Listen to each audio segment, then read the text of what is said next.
Sir. देखिए last time को continue करते हैं, लास्ट सेशन को कंटिन्यू करते हैं और आई होप कि most of the person in this group is they stuck into the exam because of paper 4 only. Am I right?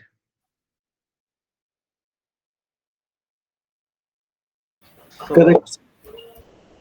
so let us examine the answer writing pattern into the exam and where we are losing our marks and how it would be covered and would not be lose further. Last time हमने discuss किया था this Rupa सोकाहोरा।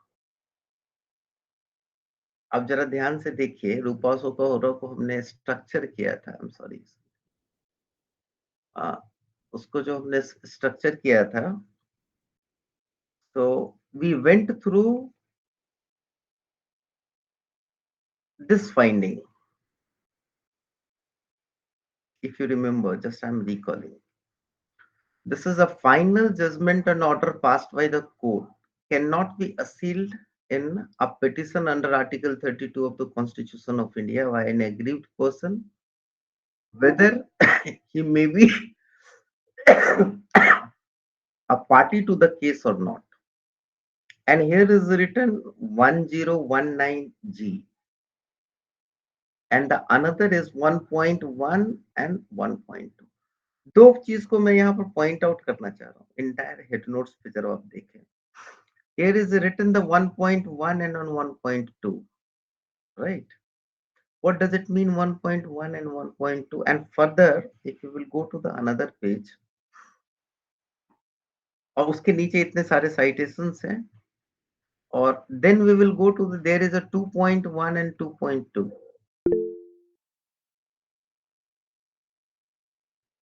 And then this is 2.3 also, 2.4 also, 2.5 also. And the another is a concurring judgment for Banerjee J concurring, and this is 1, 2.1 and 2.2, 2.3 and done.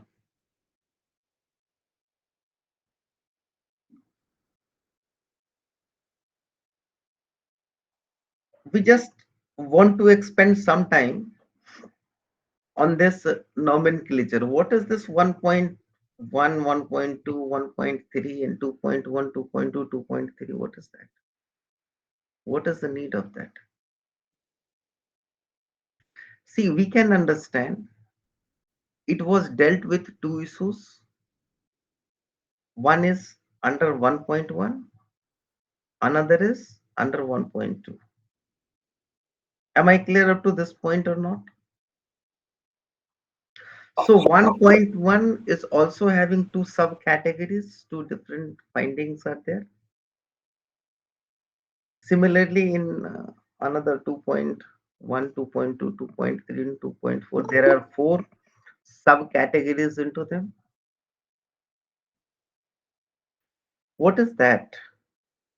पहले जरा सा हम इस पर focus करते हैं कि if we will go through 1.1, this is written there. This is a head notes only. I am not reading the judgment. I'll go to the judgment one by one. A final judgment oblique order passed by this court cannot be asseiled in a petition under Article 32 of the Constitution of India by an aggrieved person, whether he may be a party to the court or not. मैंने simply read out here, and here is a 10.19G. So let us go first into the judgment where this 10.1019G is there.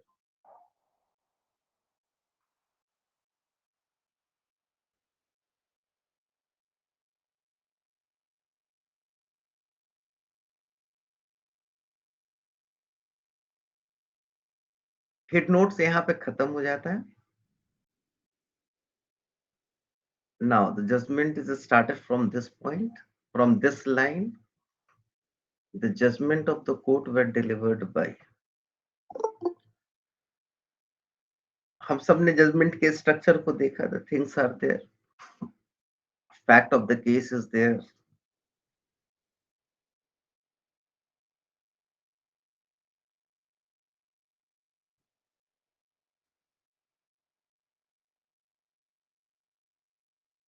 Here is reproduced the article 32.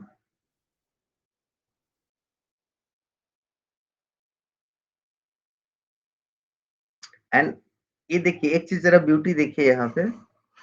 थोड़ा सा मैं भटक रहा हूँ but फिर भी. Since the jurisdiction of this court under Article 32 of the Constitution of India is invoked in this writ petition, we shall advert to the provisions of the Article 32 of the Constitution. It is included in Part 3 of the Constitution and is quoted here under. Article 32, remedies for the enforcement of the right conferred by this part. 1. Right to move to the Supreme Court by appropriate proceedings for the enforcement of the right conferred by this part is guaranteed. So the entire Article 32 is reproduced here up till this court.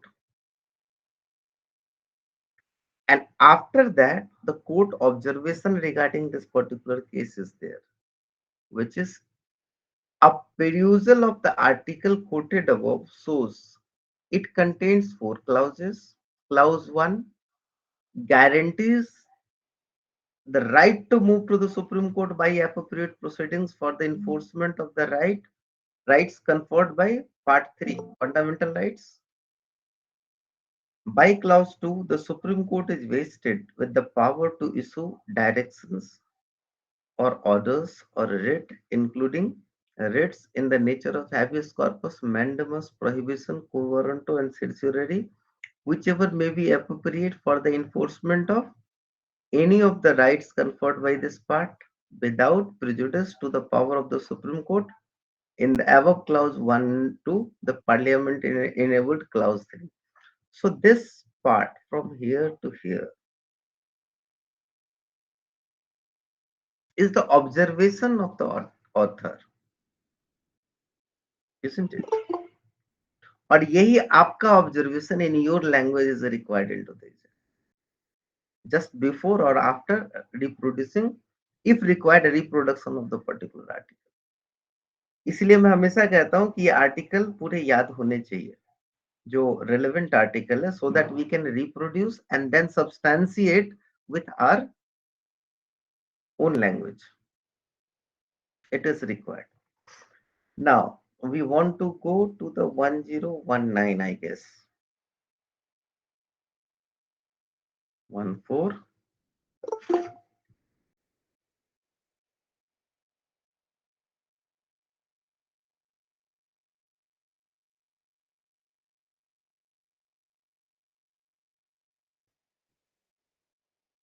देखिए यहाँ पर ये भी लिखा हुआ है, we considered inappropriate to burden this judgment with discussion of the decisions in the other cases taking the same view.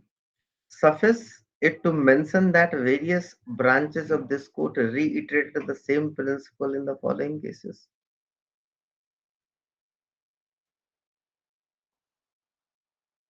Oh, sorry.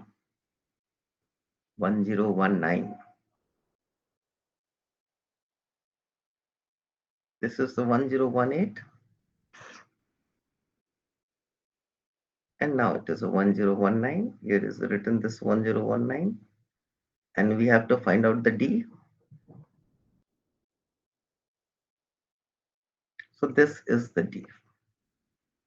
So it is, however, true that the Supreme Court Bar Association versus Union of India and another's 1998 4 SSC 409, a constitution bench, and in MS Ahlawat versus the state of Haryana Is and it another, G or D? it was Sorry, sir. G. G. Chalo. So after the discussing so many things, G is the conclusion.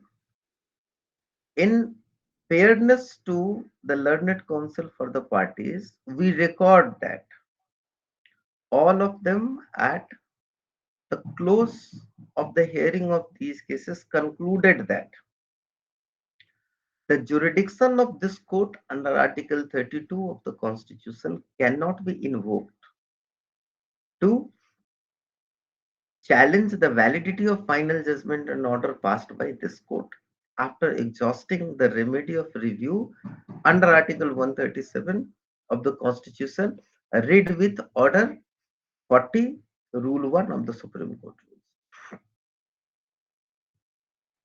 Point यहाँ पर very मतलब एकदम crystal clear है. After discussing so many things, this is the conclusion line, ultimate conclusion. यहाँ ये है, वहाँ वो है, यहाँ ये फाइंडिंग है, यहाँ ये रिटरेट किया गया, इसको यहाँ भी किया गया, यहाँ भी किया गया, यहाँ भी किया गया, वेल सेट प्रेसिडेंट है, इसलिए ये चीज शुड नॉट बी डिस्टर्ब. और इसी चीज को जब आप हेड नोट्स में देखेंगे तो हेड नोट्स में क्लियर वर्ड में, थोड़ा सा मैं ऊपर चलूं, यहाँ लिखा हुआ, सॉरी 1.1, देखिए सेम चीज है, conclusion, and this is the finding and this is the ratio.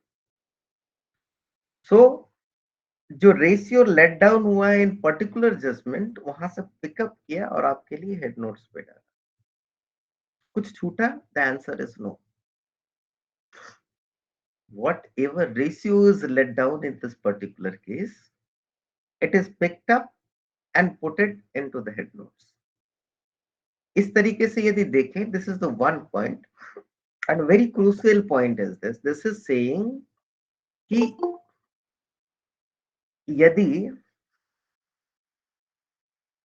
just a minute, मैं थोड़ा सा कफ एंड कोल्ड की वजह से uncomfortable, just give me one minute.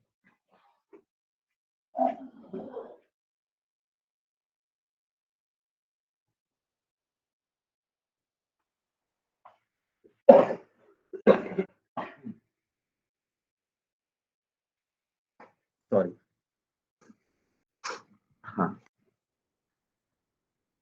अब इस लाइन को फाइंड आउट करने के बाद, इस पर्टिकुलर रेशियो को जरा इसके ऊपर आप सोचिए, सोचने के बाद ही ये आप अडॉप्ट कर पाएंगे. और ये प्रोसेस आपको फॉलो करना पड़ेगा ईच एंड एवरी जजमेंट. मैं ये नहीं कह रहा है कि पहले 15 पेज पढ़िए, उसके बाद समझिए, उसके बाद फोकस कीजिए. You people are smart enough to understand the meaning of this particular line. ये कह रहा है कि final judgement passed by this court means supreme court cannot be asseiled in a petition under Article 32 of the Constitution of India by an aggrieved person, whether he was a party to the case or not. अब जरा सा ध्यान से इसको realise करने की बात, अब जो है ना, ये लाइन से आपके दिमाग के अंदर क्या चलना चाहिए वो मैं विजुअलाइज करने की कोशिश करता हूँ. चलना तो चल तो बहुत कुछ सकता है, बट टू द पॉइंट कैसे चलना है उसको जरा सोचना. और ये जो थिंकिंग होगी ना, ये थिंकिंग आपको इस केस के बारे में कन्विंस करेगा विदाउट एनी एम्बिग्यूटी.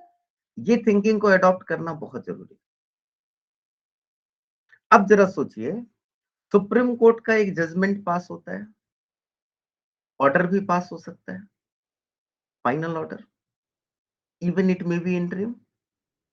और उस ऑर्डर से पॉसिबिलिटी ये है किसी न किसी का फंडामेंटल राइट इन्फ्रिंज हो या बिल्कुल ना हो, है ना. और यदि किसी का फंडामेंटल राइट इन्फ्रिंज होता है, जैसे AR अंतुले के केस में हमने देखा था, right to appeal was denied by the supreme court order itself, established fact था. तो ऐसे कंडीशन में उस जजमेंट को 32 में हम चैलेंज कर सकते हैं क्या? क्योंकि 32 is for the enforcement of fundamental right.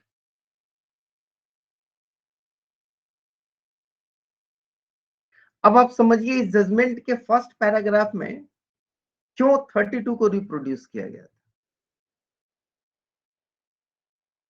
32 clause 1 and 2, clause 1 कहता है कि anyone can move to the Supreme Court by appropriate proceedings, right, for the enforcement of fundamental right, or Supreme Court is empowered to protect the protect the fundamental right of the citizen as per enshrined into the part 3 of the Constitution. और fundamental right infringe हो रहा है by the way of judgment in any manner, can it be challenged before the Supreme Court? Can it be challenged before का बात मैं छोड़ रहा हूं, can it be challenged? आप जरा सोच करके देखिए, if answer would be yes, if, तो 226 में भी चैलेंज हो सकता है। यानी सुप्रीम कोर्ट का ऑर्डर हाई कोर्ट में भी चैलेंज हो सकता है, isn't it? Then what would happen? ये गोल गोल घूमते रहेंगे। मतलब सुप्रीम कोर्ट एक ऑर्डर पास किया और हाई कोर्ट उसको सेट असाइड कर रहा है, क्वेश्चन कर रहा है। Does this should be allowed?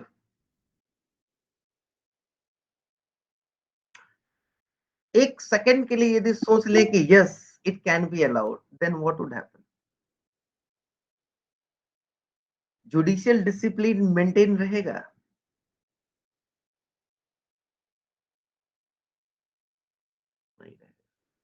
तो इस डिसिप्लिन को मेंटेन करने के लिए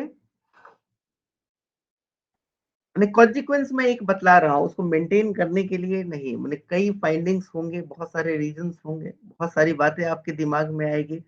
क्या ये मतलब जरा सोच करके देखिए कि यदि ऐसा होने लगे तो क्या होगा, मतलब उसके कॉन्सिक्वेंस को जरा आप देखें तो आप ये नहीं कह सकते कि एक भयानक भूकंप की सिचुएशन होगी Indian judiciary,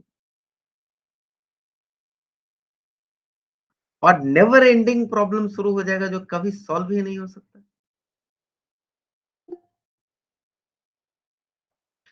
So that's what this finding is clearly established कि no, you cannot. या तो आप पार्टी हो, नहीं हो, इन एनी मैनर आपका फंडामेंटल राइट इन्फ्रिंज हो रहा है by the order of this court, you can not challenge under article 32.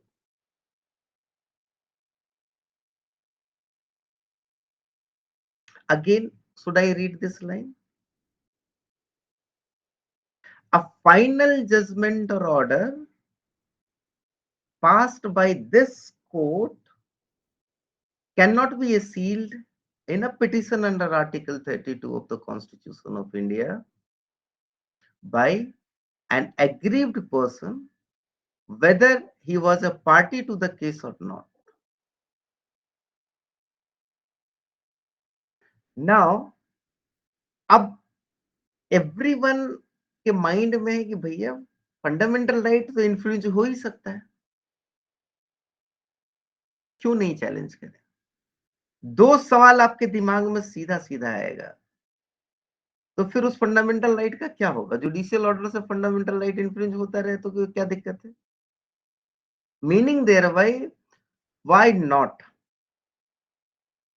Number one questions, and number two questions, if not, then what is the remedy? Is there any remedy? If the answer is yes, then what? If answer is no, then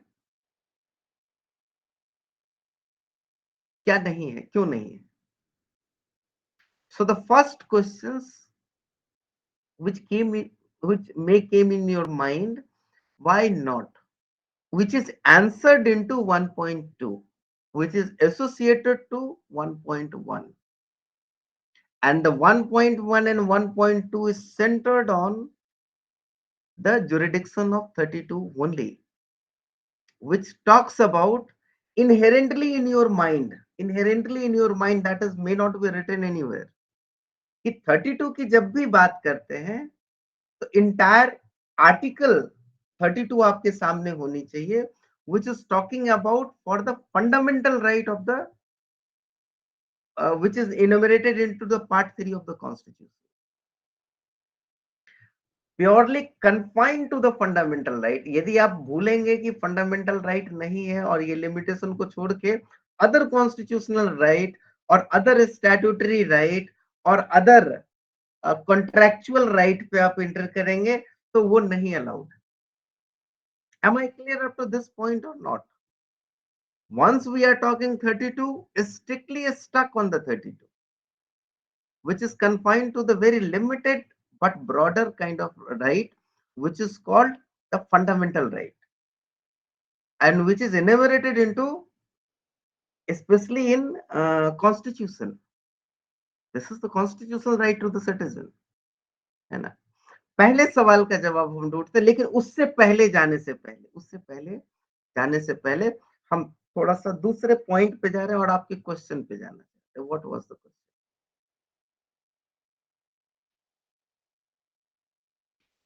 this is the question, question number 10।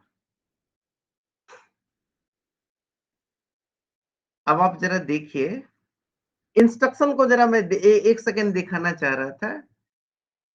ये देखिए instruction number 3, answer any 4 questions from question number 1 to 9 and last next line, next and last, the answer to question number 1 to 9 carry 20 marks each.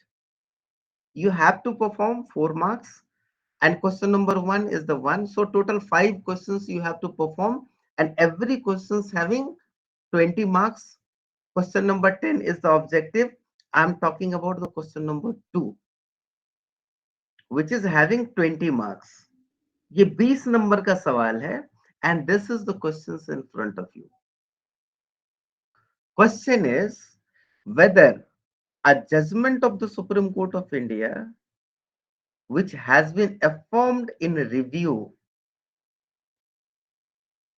can be successfully challenged on the ground that it violates the fundamental rights under part 3 of the constitution or is otherwise erroneous. इस question का जो part है ना वो एकदम clear है। दो चीज एडिशन है जो अभी हमने पढ़ा था। Whether a judgment of the Supreme Court of India which has been affirmed in review, suppose any judgment violates the fundamental rights, it was challenged into the review and it was affirmed again by the same bench, if possible. Affirmed in the review, so judgment itself was erroneous as per aggrieved person. It can be challenged on the ground because review can be happen only on the ground that is there any typographical mistake or something, and the correction of mistake, not on the merit but on the typographical or other any sort of mistake is there. Now the review is affirmed successfully, challenge on the ground that the violation of fundamental right under part 3 of the constitution or is otherwise. So once they are talking the violates the fundamental right under part 3 of the constitution, it is indirectly indicating towards article 32.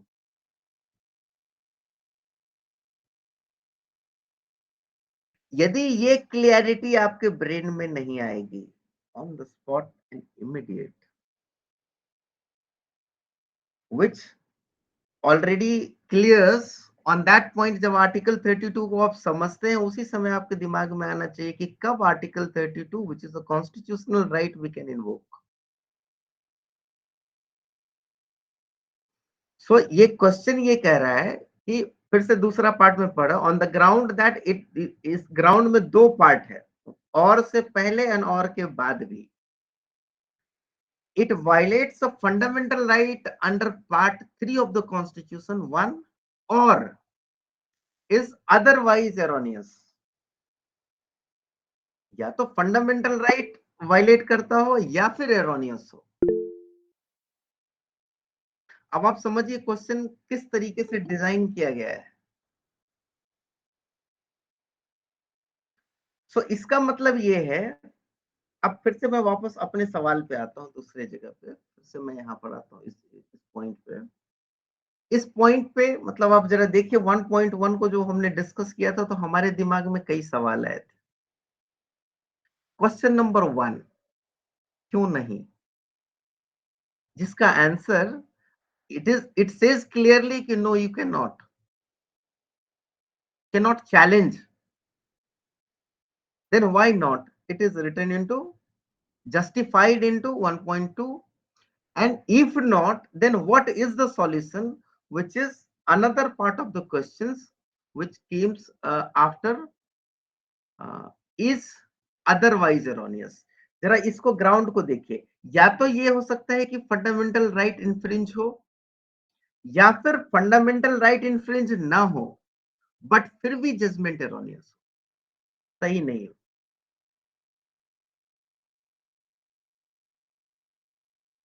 Am I clear up to this point or not? Ajay ji.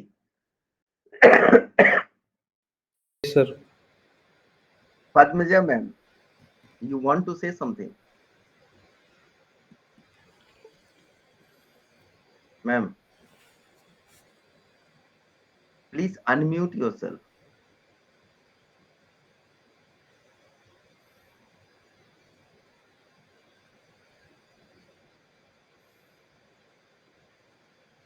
He raised the hand. Sir, excuse me, sir.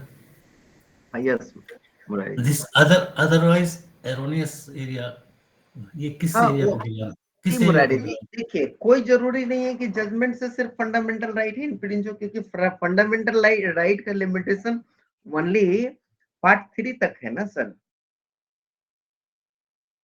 और भी judicial principles हैं, principle of natural justice है, और उसका violation हो सकता है, standards norm से उसका वायलेशन हो सकता है।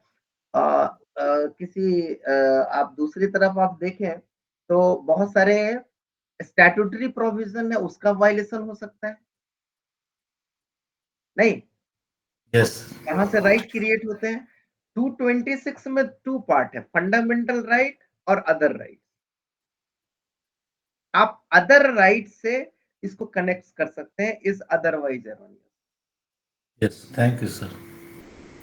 Other very right correct. क्या क्या हो सकते हैं, जस्ट विजुअलाइज कीजिए, बहुत कुछ हो सकते हैं। क्या वहां से कनेक्शन है या नहीं, बस इस चीज को विजुअलाइज करना है। या बहुत सारे डोमेन, बहुत सारा, you know, sky is the limit. Bias of the court also can be one. बहुत सारी बातें हो सकती है, बहुत सारे प्रिंसिपल हो सकते हैं, बहुत कुछ हो सकता है। तो इफ एरोनियस है तो एरर मस्ट बी करेक्टेड, और उसको छोड़ देना चाहिए। बताइए, उसको एड्रेस तो करना पड़ेगा ना, फिक्स तो करना पड़ेगा ना। यदि फिक्स करना है देन व्हाट इज सॉल्यूशन? तो आप, जो सवाल आपके ब्रेन में आया था इसको देख करके कि यदि यहां नहीं तो कहां, और यहां क्यों नहीं। मैं जब बोल रहा हूं कि यहां क्यों नहीं, तो क्यों नहीं एक क्वेश्चन बनता है कि क्यों नहीं आप बताएं, जो इस जजमेंट में लिखा हुआ है एज पर द जजमेंट। और दूसरा सवाल ये भी बनता है, यहां नहीं तो कहां, what is the solution to fix it, and in what manner we can do that, what would be the mode and manner, right? Does this available into the constitution, does this available to the statutes? If vacuum everywhere, then what is the solution? Obvious question, सिर्फ इसी line को पढ़ने से obviously ये question brain में आता है। और मैं फिर से वापस रिपीट करता हूं इस क्वेश्चन को, the same thing is repeated into the B and C. I guess कि you would understand the question number 1, and then if the answer to question number 1 is affirmative, means if you can correct it, then yes, If you cannot, then you will write no, right? Then they are saying affirmative, give the grounds on which the challenge can be successfully made before the Supreme Court. Or if the answer to the question number 1A is negative, give the ground on which the challenge will not be entertained by the Supreme Court. मतलब ये कि यदि नहीं कहना है, यदि हाँ है, तो किस ग्राउंड पे चैलेंज कर सकते हैं, और यदि ना कहना है तो किस ग्राउंड पर उसको डिमोलिश किया गया है। क्या ये क्वेश्चन इस तरफ लीड करता है कि is there any solution further, जो हमारे ब्रेन में क्वेश्चन आया था वो इस क्वेश्चन से रिफ्लेक्ट होता है कहीं से? क्या ये क्वेश्चंस 1.1 1.2 के अलावा 1.3 की तरफ लीड कर रहा है? मैं ये पूछ रहा हूँ, सॉरी 2.1 की तरफ लीड कर रहा है। 2.1 ये है कि what is the another solution, and the another solution is evolved by the court, which is curative petition. Am I clear up to this point or not? So इस जजमेंट की खासियत ये है कि ये पहले ये आंसर करता है कि something is erroneous, it is the admitted part. So in that part, what would the solution? Can we invoke the 32? He said no. Then the obvious answer is why not? As per C, question 1C on your screen, why not? And this is answered into 1.2. आपको दिखाता हूं मैं, जरा ये देख लीजिए, फिर मैं वापस इस क्वेश्चन पे आऊंगा. So this one is the article 1.1. Then why not is this? See, in view of the historic background and the very nature of the writ jurisdiction, which is a supervisory jurisdiction over inferior court or tribunal, on principle, a writ of certiorari cannot be issued to the coordinate bench, coordinate court. अब मान लीजिए कि supreme court का एक bench है, वो कुछ और फैसला दिया, सुप्रीम कोर्ट का दूसरा बेंच उसको क्वेश्चन कर देगा, या हाई कोर्ट का एक बेंच दूसरे बेंच को क्या नोटिस इशू करेगा? नोटिस नोटिस से खेलते रह जाएंगे. So on principle, a writ of certiorari cannot be issued to a coordinate court and a fortiori to the Supreme Court. या फिर हाई कोर्ट क्या सुप्रीम कोर्ट को नोटिस इशू कर सकता है? This is established in the one part in the view of historic background and very nature of the writ jurisdiction, which is a supervisory jurisdiction over inferior court and tribunal. Clear है? और जब supervisory jurisdiction है, then hierarchy is set and its consequence is clear, which is narrated. On principle, a writ of certiorari cannot be issued to a coordinate court and a fortiori to superior courts. Thus, it follows that a high court cannot issue a writ, इसी को elaborate किया हुआ है, to another high court, nor can one bench of high court issue a writ to a different bench of the same high court. Much less can writ jurisdiction of a high court be invoked to seek issuance of a writ of certiorari to the Supreme Court, though the judgment orders of high courts are liable to be corrected by the Supreme Court in its appellate jurisdiction under Article 132, 133, and 134, as well as Article 136 of the Constitution. The High Court are not constituted as inferior court in the constitutional scheme. Therefore, the Supreme Court would not issue a writ under Article 32 to a High Court.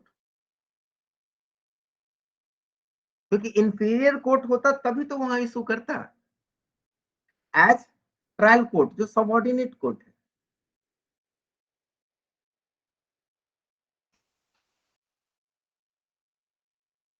Therefore, the Supreme Court would not issue a writ under Article 32 to a High Court.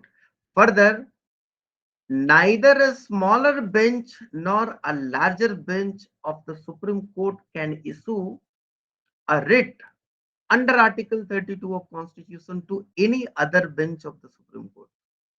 Article 32 can be invoked only for the purpose of enforcing the fundamental right conferred in Part 3, and it is a settled position of law that no judicial order passed by any superior court in judicial proceedings can be said to be violate any of the fundamental rights enshrined in Part 3. The superior court of the justice do not also fall within the ambit of state or other authorities under Article 12 of the Constitution. Locus से खत्म। और इस locus तक पहुंचने के लिए और ये सारा कुछ डिस्कशन करने के लिए the court went through all these judgments. अपने मन से नहीं कह रही है, इन सारे जजमेंट को पढ़ने के बाद जो कंक्लूजन आता है, रेफर करने के बाद जो कंक्लूजन आता है, ऐसा नहीं है कि उस जजमेंट में कोई पर्टिकुलर लाइन और रेशियो लेट डाउन है, उसको फॉलो कर रहे हैं या उसके ऊपर स्पेसिफिकली रियलाइज कर रहे हैं। After discussing so many judgement ये कंक्लूजन ड्रॉ होता है correctly, which is 1.2. Am I clear up to this point or not? Yes, So, sir, sir. did he say? Yes, sir. Clear, sir. All the points clear. तो इतना सब कुछ आपके brain में चलाने के लिए हेड नोट्स पे कंफाइन करना जरूरी है सर। और same thing, the same thing, this 1.1 and 1.2 is written here on the first page. This is the line. What we read, we can just read it again and we can understand the thing. This is concerned regarding Article 12 and 32, which is focused on the writ petition, writ of certiorari, specifically challenging validity of judgment of Supreme Court after dismissal of review petition therein, maintainability of, this was the issues, held not maintainable, superior court of the justice do not fall under the ambit of a state or other authorities under Article 12. Now, मैं point out ये करना चाह रहा हूं, अभी जो हमने 1.1 1.2 पढ़ा, क्या उसका कंक्लूजन यहां नहीं है?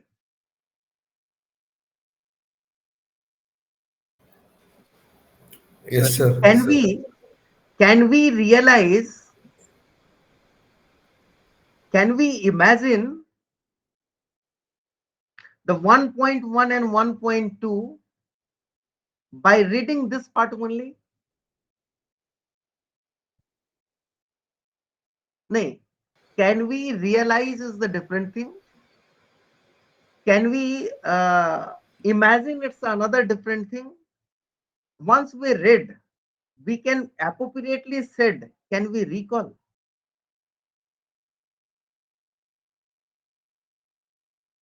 अभी हमने पढ़ लिया, मैं आपसे ये एक्सपेक्ट करता हूं, क्या ये पर्टिकुलर लाइन को पढ़ के वो रिकॉल नहीं हो जाएगा? 1.1 क्या था, 1.2 क्या था, कुछ तो याद आएगा कहानी।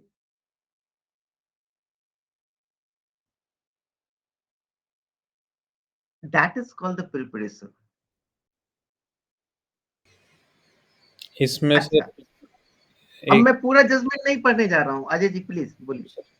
मैं ये कहता, इस क्वेश्चन में एक ट्विस्ट ये भी था सर, जो वर्ड्स यूज्ड हैं in para 1 is dismissal of review petition. Exactly. But जो क्वेश्चन में लिखा हुआ है वो लिखा था judgment has been affirmed in review petition. हाँ, वो so the twist wording is changed, but the things they are रखा था, वो उसने 1 मिनट घुमाया, फिर मैंने सोचा कि इसको बाद में देखेंगे, let's follow to the next question. आगे बढ़ गया मैं, देख के मैंने इसमें ट्विस्ट है, कुछ ना कुछ घुमाया दिया हुआ है, सो आई लेफ्ट। नहीं अजय जी, यहाँ पर वो जो वर्ड है ना, वो समझने के लिए यदि हम थोड़ा सा ब्रेन को अपना ओपन रखें ना, तो आराम से बात एक ही है यदि मान लीजिए कोई जजमेंट आता है और रिव्यू का मतलब है वही कोर्ट उसी चीज को देखेगी और अफर्म करती है, मतलब कि उस जजमेंट को बिल्कुल डिस्टर्ब नहीं कर रही है, यानी रिव्यू अलाउड हुआ नहीं। हुआ नहीं, बात वही है सर, वो क्योंकि ट्विस्ट दे रखा था तो एग्जैक्टली हाँ, और उसी चीज को दूसरे शब्दों में ये कहे अलाउ नहीं हुआ तो क्या हुआ, डिसमिस हुआ, which is written on your screen after dismissal of review petition. The same things are there, लेकिन वो वर्ड को जो है ना केयरफुली एग्जामिन करना जरूरी है एक ही चीज। और उसका आप फिर से मैं वापस जा रहा हूं और वो ये जा रहा हूं कि if the answer is affirmative which is not, so question number B यहां नहीं है, ठीक है। सो क्वेश्चन नंबर बी कि जब हम बात करें कि यहाँ पर क्या क्या क्या कहते, if the answer to the question 1B is affirmative, अब ये अफर्मेटिव है या नहीं, ये भी क्वेश्चन है। उसको क्वेश्चन पे जाने से पहले मैं जरा वापस यहाँ आता हूं और ये दूसरे पार्ट पे आर्टिकल 142, और इसको मैं सिर्फ इतना ही रीड करूंगा और पीछे आपके लिए छोड़ूंगा, जो एक्सरसाइज मैंने किया है that we will left for you.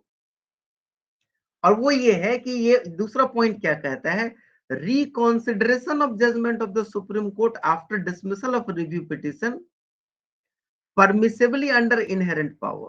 Yes, it is permissible, but under inherent power. Court may reconsider.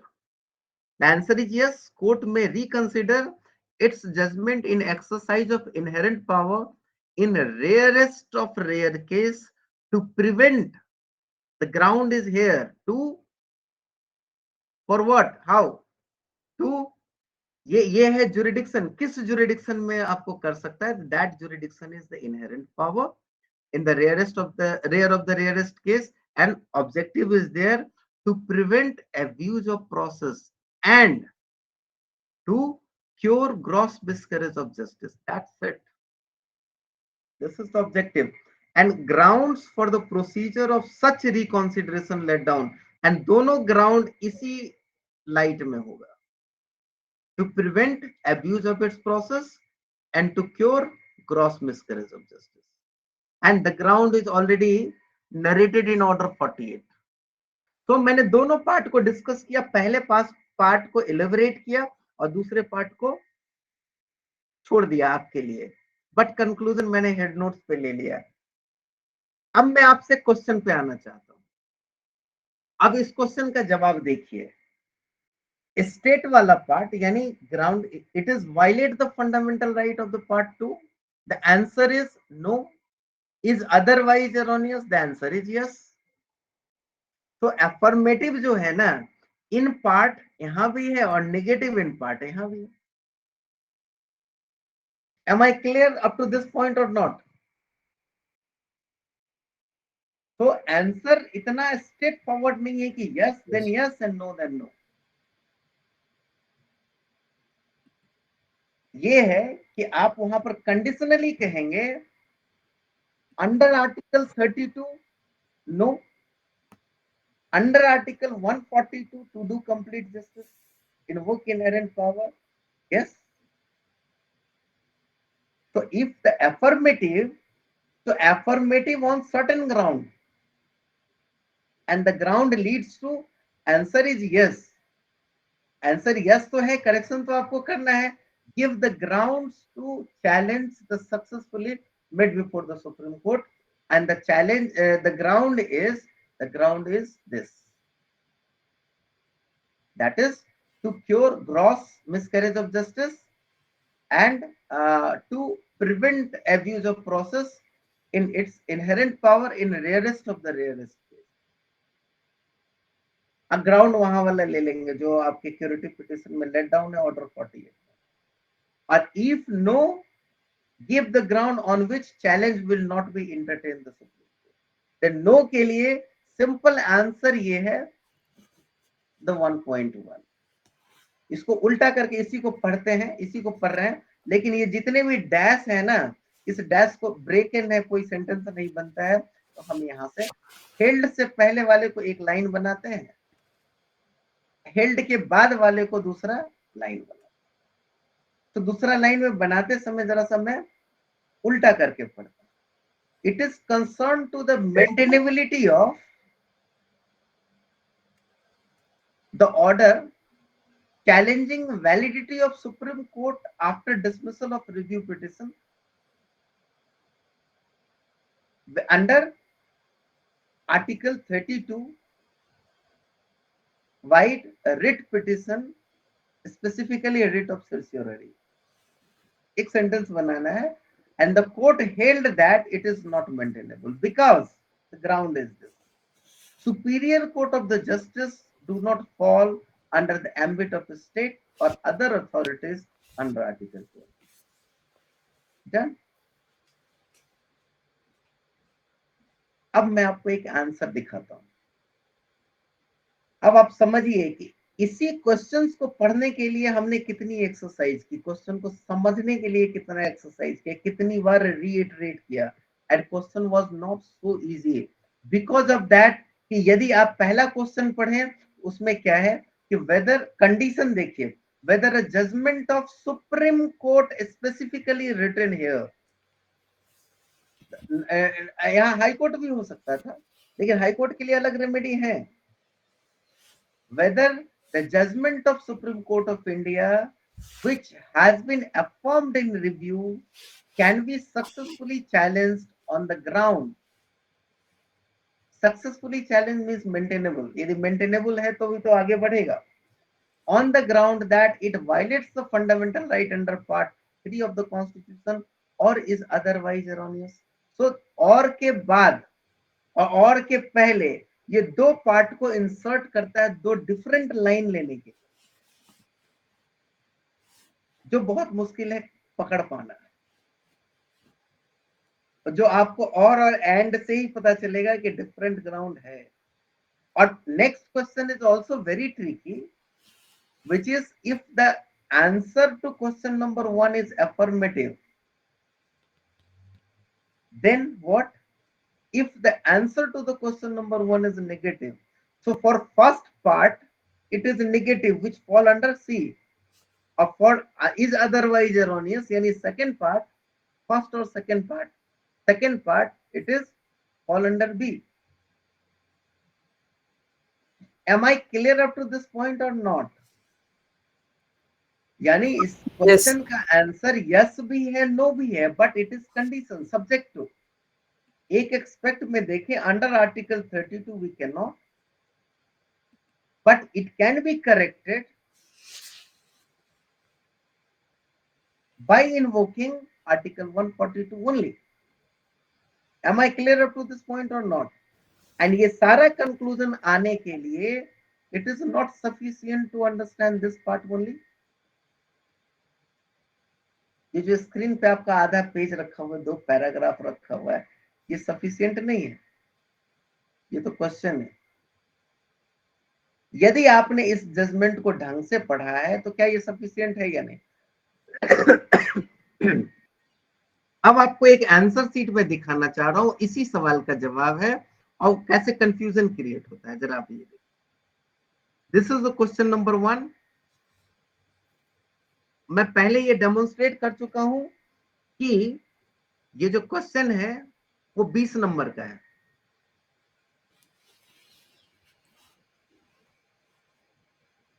इस क्वेश्चन के इस आंसर पे इनको मिला है 10 marks and they are very confused कि हमने इतना अच्छा लिखा फिर हमें 10 नंबर क्यों मिला। Once we discuss with them, वो अभी इस ग्रुप में है, I am sorry I would not reveal his name, तब उन्होंने रियलाइज किया कि yes it was blunder.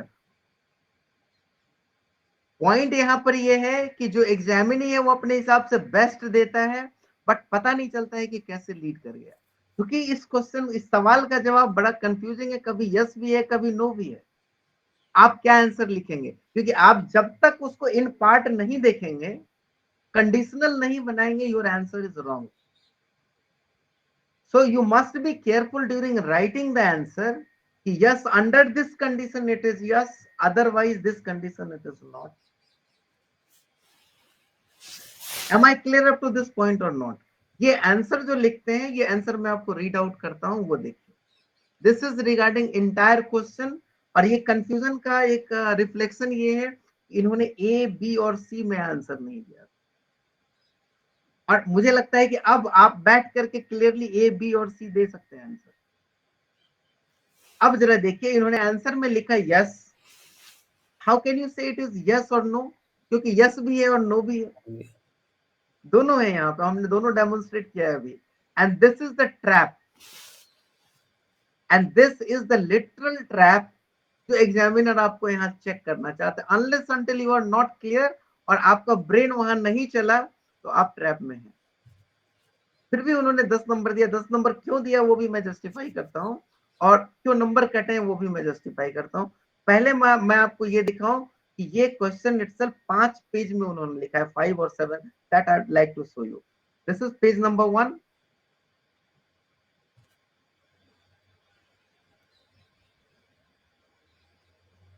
this is page number 2,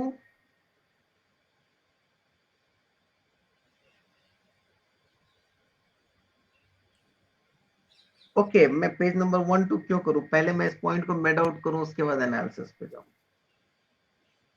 पहले आप इसको ही देख लीजिए। मैं इसलिए दिखाना चाह रहा था क्योंकि मैं ओवरऑल आपको मैं बता देता हूं, आप लोग खुद ऑब्जर्व करेंगे। इन्होंने क्या किया है, पूरा रूपा सुका हो रहा है कि जितने भी फैक्ट थे, इश्यूज थे, फाइंडिंग थे, everything written there correctly, everything during 5 pages precisely with reference follow up cases correctly उन्होंने लिखा है। अब मैंने जब इनकी कॉपी देखी, इनके पहले पैराग्राफ से दूसरे पैराग्राफ में मैं नहीं गया, एंड देन आई सेड कि सर वो साइटेशन लाते हैं, और लाइब्रेरी से हमने वो किताब मंगवाई और फिर वो तीनों चीज पढ़वाया, देन ही रियलाइज इमीडिएटली।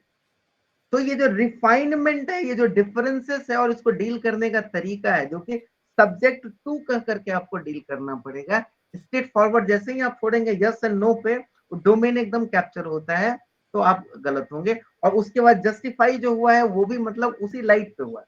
तो पॉइंट यहाँ ये है कि जो भी जजमेंट पर है, आपके कंडीशन को पहले आप क्लेरिफाई करें, किस कंडीशन में क्या लगना है, और इसको करना आपने जैसे ही अडॉप्ट किया, यू आर डन। फिर आपसे नहीं छूटेगा। अभी देखिए मिस्टेक कहां हुआ, ट्रैप में कहां फंसे सर, वो ये yes, judgment of the superior court affirming the review petition can be successfully challenged on the ground। देखिए can be successfully challenged, yes question से ही इन्होंने पिकअप किया, यस भी है और नो भी है, इसलिए इन्होंने करेक्टली पिकअप किया। लेकिन आगे जो पिकअप किया है वो थोड़ा सा डेंजरस मोड ले लिया है, on the ground that it violates the fundamental right under part 3 of the constitution or is erroneous। so this answer leads to part 1 जहां नहीं होना। फंडामेंटल राइट में आप चैलेंज नहीं कर सकते, आप चैलेंज कर सकते हैं इनहेरेंट जुरिडिक्शन के अंदर 142 में। इट्स अ ग्रेट कंफ्यूजन, यहीं पर वो ट्रैप होता है, यहीं क्लैरिटी आपको लेना होगा। अब आप यहां पर देखिए, यानी देखिए इसका मैसेज एकदम साफ है कि yes, judgment of superior court affirming in a review petition, आप 32 में चैलेंज कर लीजिए। 32 कहीं नहीं लिखा हुआ है, but message is very clear, you can invoke the 32। ये अनकॉन्शियसली चला गया। अब देखिए erroneous because it violates any fundamental rights, it is arbitrary and miscarriage of justice, क्योंकि उसको मिसकैरेज से इन्होंने कनेक्ट किया। और ये पार्ट जजमेंट में लेट डाउन नहीं है, लास्ट लाइन देख रहे हैं ना, it is because it is arbitrary, तो फाइंडिंग है बहुत सारे जजमेंट में, एंड मिसकैरेज ऑफ जस्टिस कैसे है ये कहीं नहीं फाइंडिंग। तो ये फाइंडिंग को ला करके वो एडिशनल पार्ट है तो इन्होंने मैंने पूरी तरीके से इस पैराग्राफ से ये अफर्म किया कि yes in 32 we can challenge it. So entire answer is pushed into the 32. However, the rest of the part is exactly written. आपको मैं थोड़ा वो दिखा दूं. और तभी एग्जामिनर ने इनको 10 मार्क्स अवार्ड किए हैं. उन्होंने अप्रिशिएट किया है कि आपने लिखा है, अच्छा पूरा लिखा है, but you need certain clarity, you need to prepare on that, you need to focus on that to practice before this court as an ever.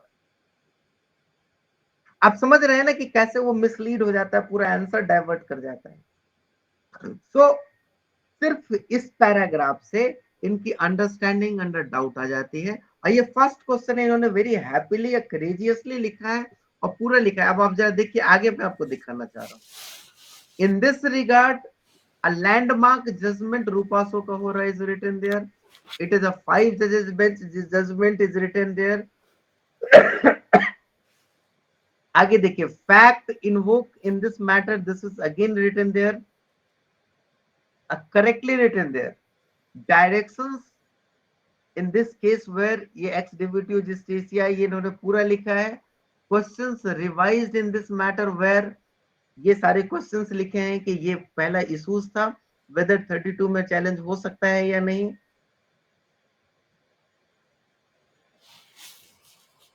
Final judgment is the case. So complete अभी देख रहे हैं, 3 page पे जा रहे हैं.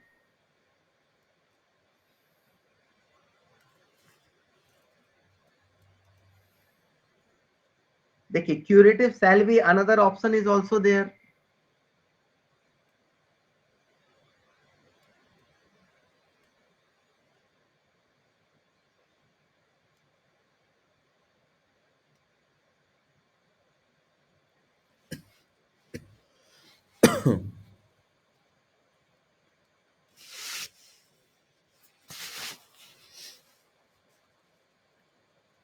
So 8 marks, sorry, 8 marks is awarded. So now I'm coming, just showing to the another part. This is 6. 5 page expanded for 20 marks. He awarded 8 marks and he was so shocked कि क्यों मुझे ये 8 number मिले. और examiner was so clear after reading the first paragraph. I am not going to give you the 10 marks and above. So एक question आपके पेट को decide कर सकता है. वन मोर थिंग्स मैं आपको दिखाऊंगा कि एसएलपी में क्या होता है कि एसएलपी के अंदर एक स्टेटमेंट लिखना होता है, सर्टिफिकेट इशू करना होता है कि कोई नया फैक्ट इसमें नहीं लिया गया है. This is not confined to the SLP. This is confined to the entire practice of the Supreme Court. आप ये गांठ बांध लीजिए, ये लक्ष्मण रेखा है. जब आप पार करेंगे, जहां भी पैर रखा सीता हरण तय है, और उसके बाद होगा एक ही चीज, और वो है रामायण कथा. यानी साल भर की लड़ाई वापस.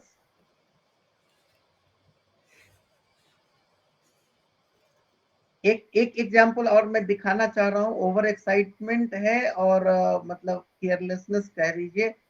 क्वेश्चन नंबर 2 था ललिता कुमारी पे. इसका पैरा 1 देखिए. Registration of FIR is mandatory under section 154 if. अच्छा, एक चीज और मैं पहले वाले क्वेश्चन में मैं कहना चाह रहा हूं, यदि उन्होंने यस लिख दिया होता और बाकी जस्टिफिकेशन छोड़ दिया होता, जो लिखा है वो ठीक रहता, तब कितने मार्क्स मिलते? पक्का 3 नंबर और बढ़ जाते. तो जस्टिफिकेशन एम्बिगुअस है, वो क्लियर नहीं है. वहां क्लियरिटी चाहिए था, कंडीशन रिक्वायर्ड था, और यही चीज क्वेश्चन का डिमांड है.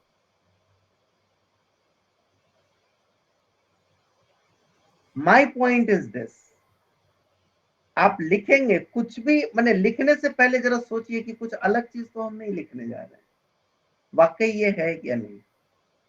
वो तभी होगा जब आप उसके ऊपर थोड़ा सोचेंगे. मैं प्रिपरेशन स्ट्रेटेजी भी 5 मिनट लूंगा, बट एक पैराग्राफ और मैं दिखाना चाहता हूँ। Registration of FIR is mandatory under section 154 if information discloses cognizable offense. Full stop होना था यहाँ। डिजास्टर अगले लाइन में, and in that case no preliminary inquiry is permissible. कहाँ लिखा हुआ है no preliminary inquiry is permissible? Preliminary inquiry 1 second का हो 10 सेकंड का वो वही करेगा। ये वो इंफॉर्मेशन है जो कहीं नहीं है, आपने लिखा है, और लोग सब्सटेंशिएट करते हैं। एक एंड ब्लॉक है तो दूसरे एंड को भी सील करते हैं। दूसरा एंड सील ही नहीं है, वो ओपन है, एवर एंडिंग। यानी एक तरफ से ये कहता है कि आपको रजिस्टर करना पड़ेगा, इसका मतलब ये नहीं कि दूसरा एंड ये भी है कि प्रिलिमिनरी इंक्वायरी ही परमिशन। सो ये दूसरा लाइन नहीं लिखना था। So don't write anything which may create a problem for you. What it may be, I don't know, and I cannot substantiate before you. You have to be alert on that line. मतलब गाड़ी यदि मैं लेकर के highway पे चल रहा हूँ, कोई जरूरी नहीं है कि सामने वाले से मैं टक्कर मारूं। हो सकता है मैं रोलिंग के नीचे एकदम ऐसे ही छूट जाऊं। ये भी संभावना है।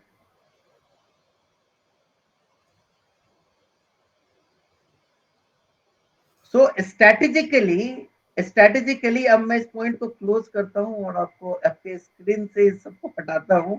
मोरल क्या था आज के डिस्कशन का, वो मैं आपके ऊपर छोड़ता हूं, but I guess you must have been enjoyed this process की कैसे आंसर करते हैं और कैसे मैक्सिमम मार्क्स लेते हैं।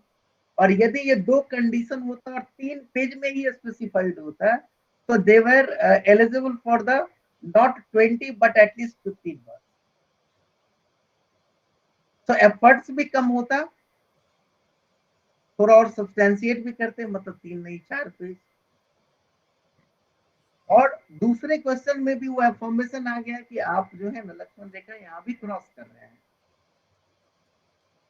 तो एग्जामिनर वो इन माइंड की नहीं है, you need to prepare again. And I am damn sure this is not the only first and last mistake. That kind of mistakes certainly it would be visible to those who are not into the exam. मैं दूसरे शब्दों में मैं ये कह रहा हूं कि please before blaming to the examiner, let us examine properly our response on the sheet, कैसे उसको justify कर। and it is good in our favor as well as the system favor कि हम अपनी responsibility तय करें और उसके हिसाब से हम आगे further proceed, rather than Flatley हम ये कहें कि वो गलत था, वो गलत था, उसको देना था। आपको यदि मैं दूसरा सवाल और पूछता हूं, आपको यदि इस सवाल के जवाब के आंसर के लिए इवेलुएट करने के लिए बैठा दिया जाए, तो आप कैसे जस्टिफाई करेंगे मार्क्स को जो आपने दिया है, चाहे 10 या 8 या 15 जो भी देंगे? कोई तो जस्टिफिकेशन होना चाहिए। मान लीजिए कभी इसी क्वेश्चन को कोई दूसरा मेरे जैसा आदमी ले ले और उसको कोर्ट में चैलेंज करे कि इसमें आपने 20 दिया, मुझे नहीं दिया, क्या वो सुप्रीम कोर्ट के लिए और उस एग्जामिनर के लिए ऑकवर्ड सिचुएशन नहीं होगा? पूरी जिंदगी लग जाती है भाई साहब क्रेडेंशियल्स अर्न करने में, ट्रस्ट विन करने में, जाते देर नहीं लगती। ये बड़ा आसान है ये कह देना कि यहाँ मैनिपुलेशन होगा, ये होगा, वो होगा, वो हुआ होगा, वो स्पेकुलेशन हम लोग कर सकते हैं ह्यूमन विजडम में, but it doesn't mean, but lawyer की विजडम नहीं है। लॉयर की विजडम ये है कि आप प्रूफ करें ऑन फैक्ट, है ना? तो उस हिसाब से हम सबको अपने लिए रिस्पॉन्सिबिलिटी फिक्स करनी चाहिए और उसके आगे procedure. Give me just one more minute.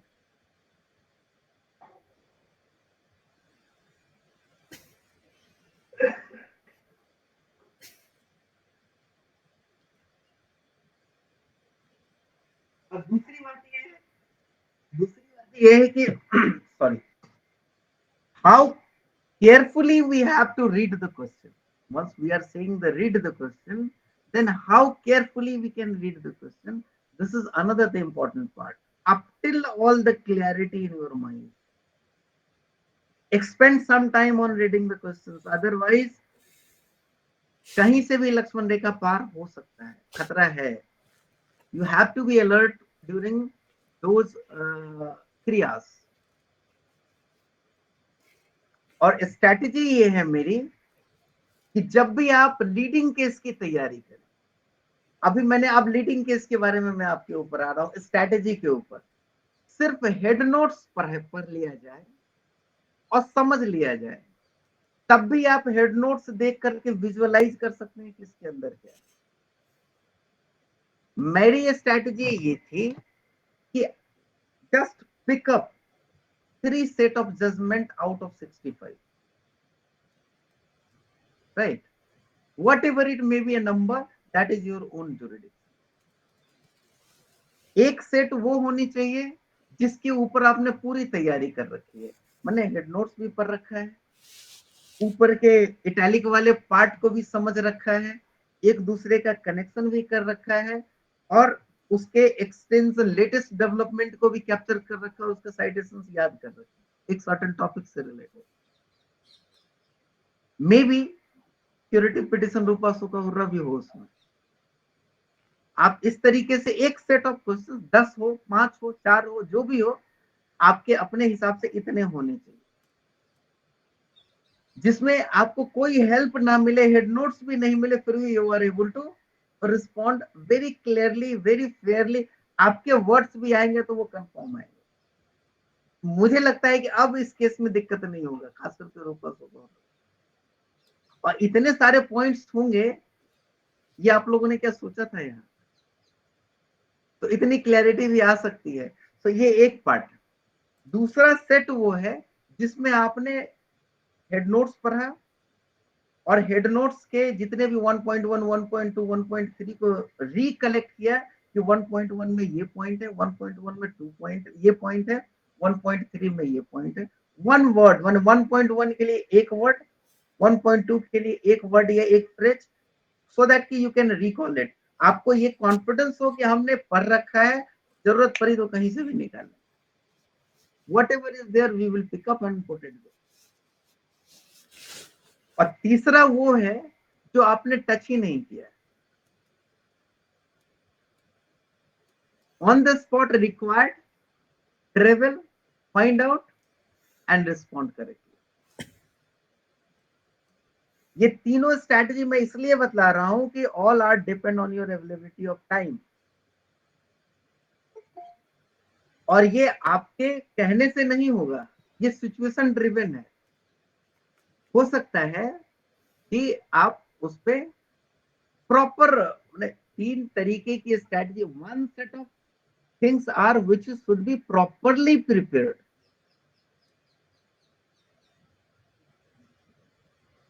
And another set which is you are prepared. The word proper कहने के बजाय कंप्लीट कहने के बजाय प्रॉपर एंड कंप्लीट पहले को कहें, दूसरे को प्रॉपर कहें, और थर्ड इज लेफ्ट जहां आपने वर्कआउट ही नहीं किया. बट इतना पता है कि ये जजमेंट इस सब्जेक्ट से related, only clue you have. 2-3 clue है इस पॉइंट से रिलेटेड, आप वहां पर जाकर के रिस्पॉन्ड कर देंगे. और आपके पास हेड नोट्स है, you are able to identify and use the head notes and use them and respond them. Nothing is required to be memorized in your brain. इस पेपर की खासियत है, एक बार आपने पढ़ लिया ना, थिंग्स आपके सामने है. और हेड नोट्स भी है, रूपा सुका हुर्रा की बात करूं तो ये भी, और उसको आप डील पीछे भी जाकर के कर सकते.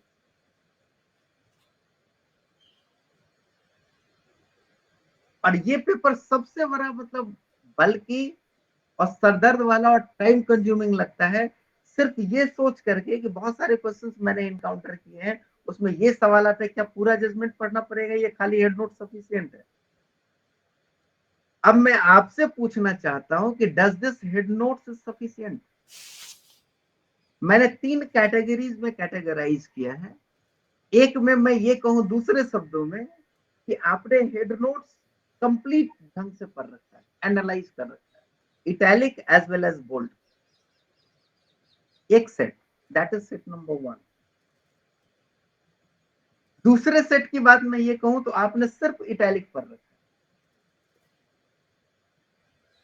और तीसरे सेट की बात करूं तो ये कहूं कि आपने दोनों में से कुछ भी नहीं पढ़ रखा, बस इतना पता है कि रूपा शोका हो रहा है is discussing about the curative. इन तीनों केस में इंटायर जजमेंट पढ़ने की जरूरत है।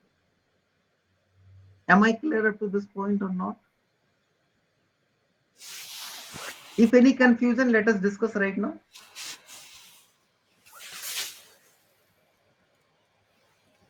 और हाँ, प्लीज गलती से भी लक्ष्मण रेखा को पार मत कीजिए। नहीं तो एक समय में रामायण हुआ था, एक समय में महाभारत हुआ था, और अब दोनों का कंबाइंड एंड डिफरेंट एस्पेक्ट में डेली स्टोरी किया जाएगा। इनफैक्ट वो डेली होता ही। इतने सारे जो केसेस हो रहे हैं, इतने सारे जो एओआर के अगेंस्ट जो इनिशिएटिव लिए जा रहे हैं, जजमेंट आ रहा है, वहां क्या सेट किया जा रहा है? Responsibility which is forgotten by the AOR. और मैं अच्छी तरीके से जानता हूँ हालांकि उसका भी स्कोप नहीं होना चाहिए। माइनर मिस्टेक के लिए कभी प्रिपरेशन नहीं, तो इग्नोर करता है। समथिंग जो कुछ ज्यादा ही डिस्टर्ब करने लग जाए तब कोर्ट स्टैंड लेने लग जाए। और हमको, हमारा काम है कोर्ट को प्रॉपर असिस्ट करना। पर्सनल टाइम वहां पे यूज हो रहा है, टैक्स पेयर्स का पैसा है, उसका रिस्पेक्ट उसको ऑप्टिमाइज करना हमारे लिए। और यदि हम अपनी ड्यूटी का पालन नहीं करते हैं, अपने धर्म का पालन नहीं करते हैं, और जो धर्म का पालन नहीं करे उसी को तो अधर्मी कहा जाएगा।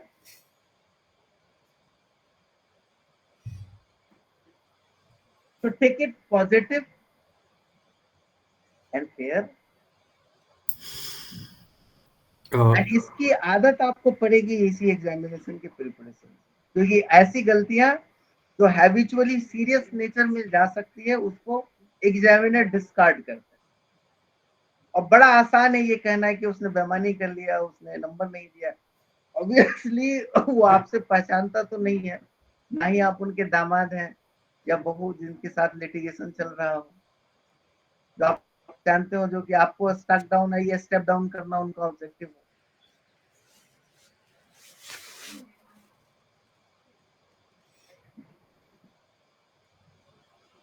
उस मोमेंट में जिस समय रिजल्ट आया था, उस मोमेंट में ये सब चीज कहना ठीक नहीं था, लेकिन now waves are settle down, so now अब मैं इस चीज को पॉइंट आउट कर सकता हूँ।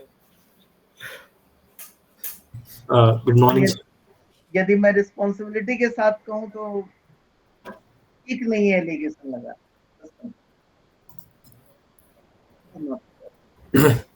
However, the system is very clear, कह सकते हैं, क्योंकि ये जो प्रोसेस है ना वो इतना भी ज्यादा कॉम्प्लिकेशंस नहीं है, ना ये एरोनियस है। Maybe error would be there but वो इग्नोरेबल है। Sir please. Thank you sir, thank you for the complete insight about it. Sir एक चीज पूछनी थी प्लीज कि सर यदि हम लोग उसको डिटेल में नहीं पढ़ते हैं जजमेंट को, तो सर क्रॉस लिंकिंग किस तरह से कर पाएंगे? सर आप एक चीज को अच्छी तरीके से समझिए, cross linking is the next stage. Okay sir. How can you jump this stage? True true. अभी जो क्वेश्चन है, ये क्वेश्चन एकदम क्रिस्टल क्लियर है कि core, unless until you will not understand the root और सीड, ऑलवेज आप divert करें। यदि आप सीड्स को समझ रहे होते हैं तो इसके एक्सटेंशन एंड फॉलो अप पे ऑटोमेटिकली आपका ध्यान जाएगा। Agree sir. तो मैं दो पार्ट पे हमेशा उसका डिस्टिंक्शन करने में मैं बिलीव रखता हूँ। One is the core, another is derived. So all the extension are associated supplementing derived part, but the core part is this judgment. यदि आपके कोर में एनी प्रॉब्लम है या कहीं से भी एरोनियस है, मतलब आप कह सकते हैं ना कि छोटा सा भी प्रॉब्लम हार्ट एंड किडनी में भी can't accept, true sir, thank you These sir. are the core part. However, पैर कट जाए कोई दिक्कत नहीं है भाई, चला लूंगा, हाथ काट के फेंक दो फिर भी चला लूंगा। Vital organs should not be So disturbed. that's what these are the vital organs. True sir, thank you sir। So you need to identify which organ is the vital. So मेरा ये कहना है। Thank you sir। तो the decision लेना आपके लिए आसान हो जाए कि कहाँ जी डिस्कस करना है और कैसे करना है, जी सर, थैंक यू। कहाँ फोकस करना है और कहाँ नहीं करना, क्या नरेट करना है क्या नहीं करना। तो इसी आंसर को जिसको 5 पेज में दिया गया था, मैं यदि रिस्पॉन्ड करता तो मैं 3 पेज से ज्यादा खर्च नहीं करता, शायद 2 पेज करता, 3 पॉइंट में करता, कंडीशन के साथ करता। और यदि आप देखें मेरा आंसर शीट तो शायद ऐसा ही है, without any extension, without any supplementing. क्योंकि देखिए पवन जी, एक चीज मुझे अच्छी तरीके से पता था, कहता है ना कि अपनी औकात को समझ लेना चाहिए, वो हमने समझ लिया था कि मैं साइटेशन को मेमोराइज नहीं कर सकता। मुझे मालूम है ये चीज है, ये चीज है, लेकिन कहाँ है। So I can say the things, but I cannot refer it properly. So rather than उसमें उलझ करके अपने कोर पार्ट को डिस्टर्ब कर देना, वो मैंने ठीक नहीं समझा। और हमने ये किया कि कोर पार्ट को ही रखा और सारे एक्सटेंशन पार्ट को माइनस कर दिया, क्योंकि उसके एट्रीब्यूट्स बहुत बढ़ रहे थे, वहां मेमोरी रिक्वायर्ड था and I was unable to do that. और उस समय मेरी ये स्ट्रेटजी नहीं थी कि 1 2 3 कैटेगराइज कर लूं। तो द कैटेगराइज भी जब करने की बात आएगी ना, कैटेगराइज भी करने की बात आएगी, तो आप ये ध्यान में रखिएगा, जो तीनों पेपर में जिसकी फ्रीक्वेंसी ज्यादा है, जैसे क्यूरेटिव हमने पिकअप किया अभी, रिव्यू क्यूरेटिव, तो ये Yes, चीज तो आपका कोर पार्ट है, आइदर पेपर 1 और somewhere in paper 2, yeah, 2 also, paper 4 also। सो ये हाई फ्रीक्वेंसी वर्ड पॉइंट को आप पहले कैप्चर कर, आप चाह के भी इससे दूर नहीं जा सकते, आपको करना ही करना है। तो व्हाई नॉट जरा ढंग से इनके साथ 2-4 कर ही लें आप। Ji sir, thank you. Any more question? Sir, good morning, sir. Yes Sir, sir, today's session in Rupa Hurak is very wonderful, sir. So in this question number 1, A B, out of A B, so the answer should be no, it cannot be challenged. sir, Other part. what should be the answer that I am leaving to all of you? No, sir, just one clarification is there. So it cannot be challenged at part 3, but it can be challenged under Article 142. I said both. Both answers are there, but Yes. appropriate is that For the fundamental right, you cannot. The part C is there. yes, sir, yes, sir. Part 2 is there for 142 only. Yes, sir, sir. That's Yes, the trick. That's the trap of the question. very tricky question, sir. In that A only there are two Exactly. answers. So the next exercise is go and read all the questions accordingly and try to understand what they want to ask. आप जरा ये देख लीजिए कि पहले वो question को पढ़ना है। See the situation what I can imagine, कि मान लीजिए कि मैंने रूपा सोकाहोरा कभी नहीं पढ़ा है and this is a question. अब मान लीजिए कि इन माय माइंड बैकग्राउंड मैंने रूपा सोकाहोरा पढ़ रखा है, but not clearly. There is some confusion. And then question is in our hand. The third situation is, so I clearly classified each and everything of the Rupa Sokahoora. And then the question came in front of me. And just realize the answer. 3 different set of answer you will find out.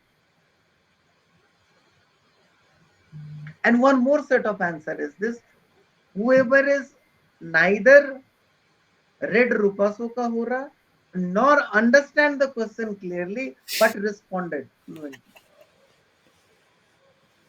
It is also happened. It falls partly under third category. Partly why? कि मेरा condition ये था कि he never read the question carefully.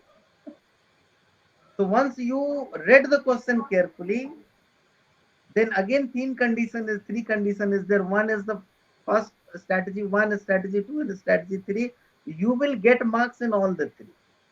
But once you fail the question properly, then the risks are very high. And interestingly, if you are able to realize the trap of the question during examination hall, then you must have good reason to smile on that point of time and start writing. वो question को तो पहले आप respond करें. And I am telling you कि मैंने answer sheet देखे हैं और मैं आपको दिखाऊंगा भी. आप लोगों ने देखा होगा बहुत सारे क्वेश्चन से 15 में 14 मिले हैं.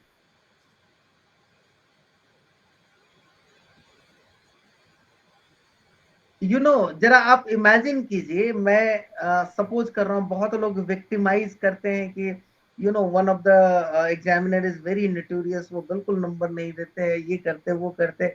मैं उनके जगह पर मैं अपने आप को रखता हूँ और मैं ये देखता हूँ, मैं ये सोच रहा हूँ कि उनके सामने ऐसे ऐसे आंसर्स आ रहे हैं जो कि क्लियरली पढ़े नहीं है क्वेश्चन इटसेल्फ, बट रिस्पॉन्ड किए जा रहे हैं.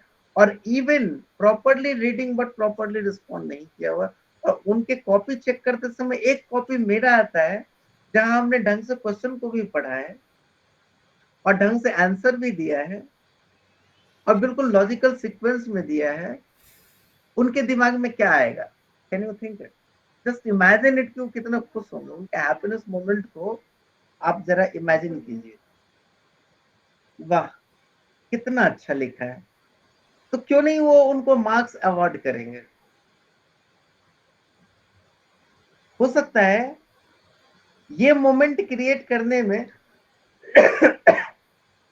आपने ढंग से यदि कर दिया तो you would be the topper in that particular paper और पर्टिकुलर क्वेश्चन. पेपर की बात और एग्जाम की बात को टॉपर करने के बजाय मैं ये आप सबसे रिक्वेस्ट करता हूं कि एक पेपर नहीं, एक क्वेश्चन में be a topper.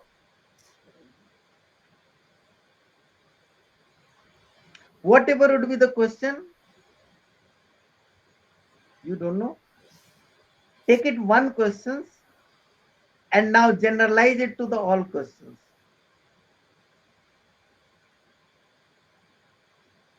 And that's what is called the excellence performance. Automatically lead to the topper. GD sir, please, आप कुछ कह रहे हैं? You are muted, sir. Sir, really बहुत clarity मिली है because some mistakes I have done in my exam. Now I realize that what would be like those mistakes. But sir, एक छोटी सी मेरी एक request थी because sir आपका time बहुत precious है. अगर तो feasibility हो sir, जैसे हम इन जो हमारा एक सेशन होता है किसी तरह से कुछ पढ़ के ऐसा हो कि हम, क्योंकि जैसा आपने भी एक क्वेश्चन पेपर दिखाया था, मैं भी सर मैं पहले मैं समझ गया आपके सवाल को. मैं आपके साथ सिर्फ एक चीज शेयर करना चाहता हूँ. पहली बात तो थैंक यू. दूसरी बात ये कि आपने ये कहा कि हमारा टाइम बहुत इम्पोर्टेंस नहीं है. मेरा जो टाइम अभी का है वो 50 टाइम्स एम्पलीफाइड है, 53 टाइम्स एम्पलीफाइड राइट नाउ आप लोगों के साथ, क्योंकि आपका टाइम भी एसोसिएटेड है. तीसरी बात ये है कि एक अलग जार्गन से वो पूरी टीम होती है. जब कोई असाइनमेंट दिया जाए उस असाइनमेंट को इवैल्यूएट भी करना होता है कि करेक्टली गए हैं. हम ये चाहते हैं, मैं स्पेशली ये चाहता हूं कि ये हम और आप मिल करके 1 by 1 करें. 1 by 1 मीन्स मैं और आप सिर्फ नहीं, मैं along with all the 52, क्योंकि आई एम द 53rd, इनके साथ करें. सो असाइनमेंट ये है, आज का क्लियर असाइनमेंट है कि read the questions carefully. So try to read the questions and find out the trap, where it may be the trap. आपके दिमाग में ये होना चाहिए कहीं ना कहीं unconsciously, is this question is so straight or some trap is there. और वो क्वेश्चंस को रीड करने का 3 कंडीशन मैंने बतलाया। एक वो कंडीशन जब मैं प्रॉपरली रूपा अशोका हुर्रा को एनालाइज करूं फिर वो क्वेश्चन पढ़ूं। एक वो कि मैं क्वेश्चन पढ़ने के बाद फिर रूपा अशोका हुर्रा लूं और उसको एनालाइज करूं और वापस क्वेश्चन को रीड करूं, जो एक्सरसाइज मैंने अभी किया। आपके पास अभी अपॉर्चुनिटी है, you can do that both manner. तो होता ये है कि हमने एक जजमेंट पढ़ा और बस खुश हो लिए, नोट्स बना लिया, पूरा समझ लिया और छोड़ दिया। That's not the end, it is not even started. आपने जो समझा है, एनालिसिस तो तब चलेगा ना कि किस फैसेट पे क्वेश्चन आ सकता है, क्योंकि you have to think it कि इस पर्टिकुलर क्वेश्चन से लीडिंग केस से कितने प्रोबेबल क्वेश्चन बन सकते हैं। Probable smart question, I am using the word smart, क्योंकि स्मार्ट ये क्वेश्चन काफी स्मार्ट क्वेश्चन, जहां ट्रैप होने की संभावना थी और बहुत लोग ट्रैप हुए हैं। एंड इंटरेस्टिंगली मैं ये जानना चाहूंगा सबको, आप लोग इसी क्वेश्चन को स्पेशली देखें कि कितने मार्क्स मिले। मुझे सिर्फ उतना बतला दें, मैं समझ जाऊंगा कि कहाँ गड़बड़ी है। So the best part is I have not attempted this question because I missed your lecture, A.R. Antule lecture. I missed your lecture, and that because of that maybe I have never touched that question. मतलब A.R. Antule मैंने पढ़ा ही नहीं, but today I have understood that कि क्या और किस तरह का ट्रैप है, dismissal और affirmed, मतलब 2 वर्ड का एक डिफरेंस।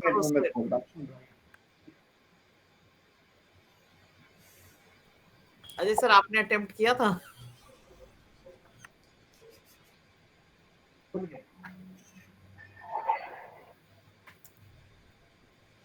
मैम ये क्वेश्चन बहुत रेयर स्टूडेंट्स ने अटेम्प्ट करा होगा, बिकॉज वो नेगेटिव भी पूछ रहा था और एफर्म भी पूछ रहा था, so that may be most of the means as these examiners used to complicate the mind of the these to attempt this question. तो जैसे नहीं सर, मैं आपसे एक चीज पूछना चाह रहा हूँ। यदि आपको एग्जामिनर बना दिया जाए फिल्टर आउट करने के लिए, क्या ये क्वेश्चन रिक्वायर्ड नहीं है? बाकी सारे क्वेश्चन नॉर्मल, एक क्वेश्चन तो ऐसा दो जिससे पता चले कि वाकई इसको समझने वाला है भी या नहीं। आपको आई एम डैम श्योर जब आप इवेल्युएट कर रहे होंगे तो आपका स्पेशल अटेंशन होगा इस क्वेश्चन पे कि कैसे इन्होंने आंसर किया, और तब आपको बहुत दुख होगा कि एक लड़का ऐसा मिलेगा जो सिर्फ इसी क्वेश्चन को आंसर किया होगा और बाकी को छोड़ दिया होगा और वो फेल हो रहा होगा।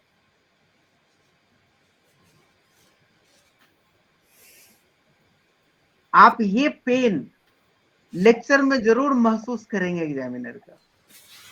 वो क्लियरली नहीं कहते, लेकिन वो ये कहेंगे जरूर, खास करके ड्राफ्टिंग के पेपर में वो ये जरूर कहेंगे कि प्लीज कुछ तो लिख लेना यार, कंप्लीट करके आना, छोड़ना मत, मेरे लिए थोड़ा तो स्कोप रखो कि मैं कुछ दूं। सर ये मैसेज उनके लिए है जो तरीके से करके आते हैं। सर ये लेक्चर ना रिकॉर्ड भी नहीं हुआ था A.R. अंतुले वाला जो केस का है, एंड आई रिग्रेटेड जब मैं एग्जामिनेशन हॉल से बाहर I and I came to know ये A.R. अंतुले का था। आई रिग्रेटेड फॉर दैट कि लाइक वो मेरा लेक्चर मिस हुआ था, रिकॉर्ड भी नहीं हुआ था लेक्चर, और मतलब as a result of it I left that question. नहीं, now you are safe. Now I have to find out another questions too. चलो भाई, anyway आज का मैं डिस्कशन कैसा रहा, एनालिसिस कैसा रहा? It was excellent, sir. Excellent. Wonderful, sir. I mean, no words. It was like really, really good, sir. Point पे पहुंचने के लिए मुझे बहुत सारा बैकग्राउंड वर्क करना पड़ा, मतलब इतने दिनों से जो डिस्कशन चल रहा है, डिफरेंसेस क्रिएट करना, अंडरलाइन प्रिंसिपल्स को समझना, उस सब का एक एक्सरसाइज आज हुआ है। भरत जी हमारे हैं क्या अभी, या निकल गए कहीं? Bharat ji very deliberately. Comment कीजिए कैसा रहा आज का? बहुत अच्छा सर, मैम ने कहा ना, एक्सीलेंट, रियली एक्सीलेंट, और वैल्यू एडेड है sir with the previous session. नहीं, ये लक्ष्मण रेखा तय करना सीख गए या नहीं? जी जी सर। नहीं, हाँ, मैं ये सोचता हूँ कि लक्ष्मण रेखा की बात जब भी होती है तो उसके साथ एक कहानी और याद आ जाता है, मैंने एक और कहावत आ जाता है, घर की मुर्गी दाल बराबर। घर के लोगों को यदि कोई इंस्ट्रक्शन दो तो वो समझते हैं कि बड़ा लाइटर पार्ट है सर। नहीं, डेविएशन तो हुआ है सर इससे, तभी इस तरह से मार्क्स कट हुए हैं।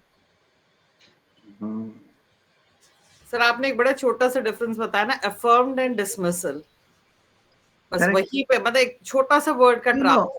मैं बहुत सारी चीजें हम लोग डिस्कस कर जाते हैं during clarification of that, but the point is this कि focus on the question very clearly.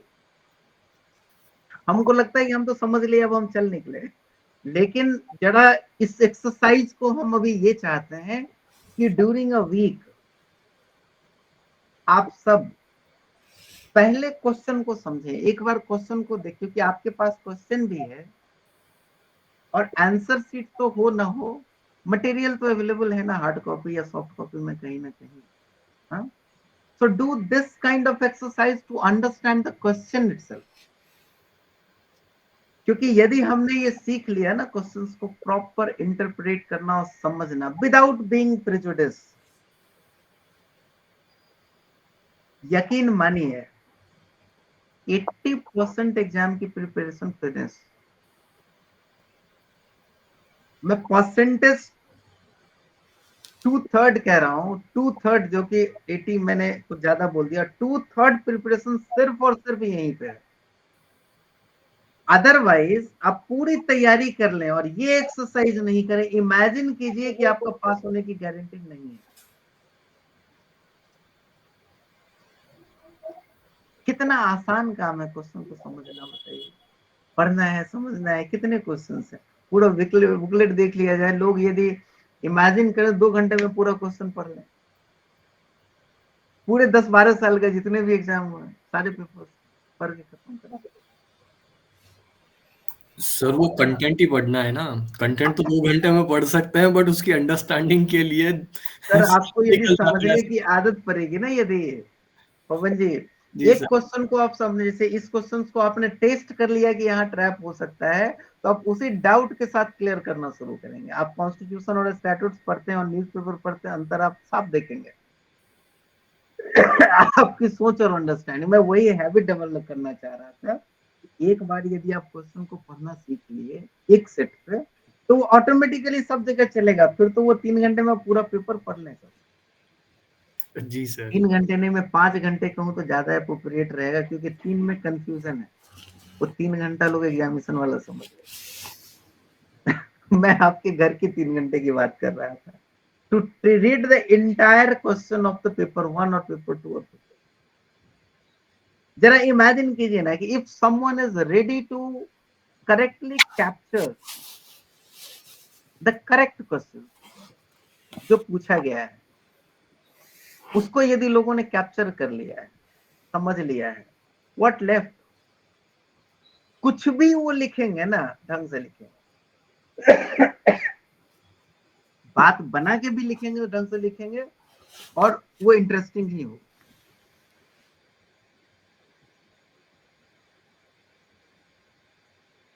और यही तैयारी का सार है। अदरवाइज कोई कितना भी प्रिपेयर है और इस पॉइंट पे यदि मिस कर गया,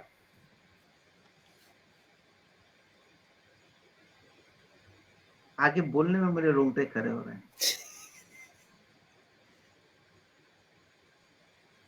You can realize how important is this.